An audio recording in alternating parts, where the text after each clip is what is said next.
আসসালামু আলাইকুম বন্ধুরা, আশা করি সকলেই ভালো আছে। হযরত মুসা আলাইহিস সালামের সেই অলৌকিক লাঠি যেটা ছেড়ে দিলে সাপ হয়ে যেত এবং ধরলে আবার লাঠিতে পরিণত হতো, এই অলৌকিক ক্ষমতাটি হযরত মুসা আলাইহিস সালাম কিভাবে পেয়েছিলেন তা জানতে হলে ভিডিওটি শেষ পর্যন্ত দেখতে থাকুন।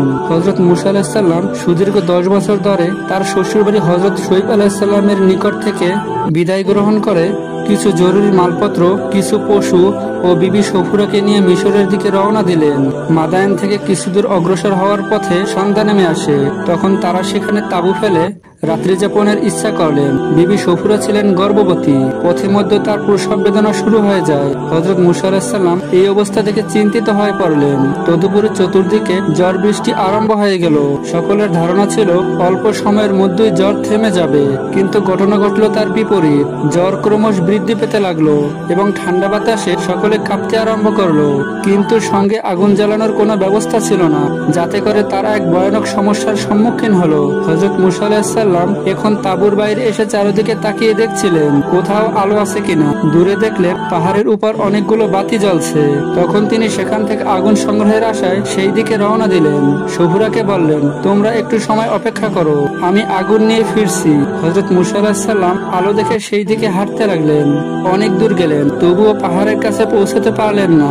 মনে হলো যেন পাহাড়টি ক্রমেই দূরে সরে যাচ্ছে। তবুও তিনি প্রাণপণে ছুটতে লাগলেন।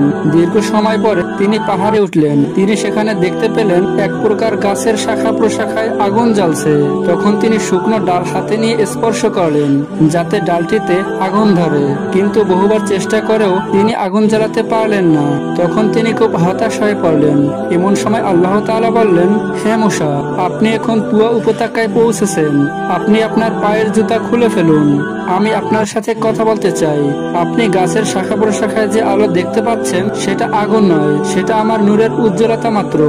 আমি আপনাকে আমার নবী হিসেবে পছন্দ করি, অতএব আপনি পাঠ করুন লা ইলাহা ইল্লাল্লাহ মুসা কালিমুল্লাহ। অতঃপর আপনি সর্বদা আমার কথা স্মরণ করুন এবং নিয়মিত সালাত আদায় করুন। সমগ্র পৃথিবীর মানুষকে এ কালেমার দাওয়াত দিন। পৃথিবীতে আল্লাহর আইন প্রতিষ্ঠার লক্ষ্যে জিহাদ করুন। হযরত মুসা আলাইহিস সালামের হাতে ছিল একটি লাঠি। আল্লাহ তাআলা হযরত মুসা আলাইহিস সালামকে প্রশ্ন করলেন, হে মুসা, আপনার ডান হাতে ওটা কি? হযরত মুসা আলাইহিস সালাম বললেন, এটা আমার লাঠি। এটার উপর আমি ঠ্যাস দিয়ে বিশ্রাম করি। ওটা দ্বারা আমি মেষের পাতা পারি। এছাড়া আমি এটা দিয়ে আরো অনেক কাজ করি।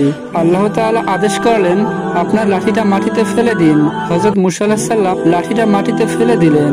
সঙ্গে সঙ্গে বিরাট একটি অজগরে পরিণত হলো। হযরত মুসা আলাইহিস সালাম এই দৃশ্য দেখে ভয় পেলেন।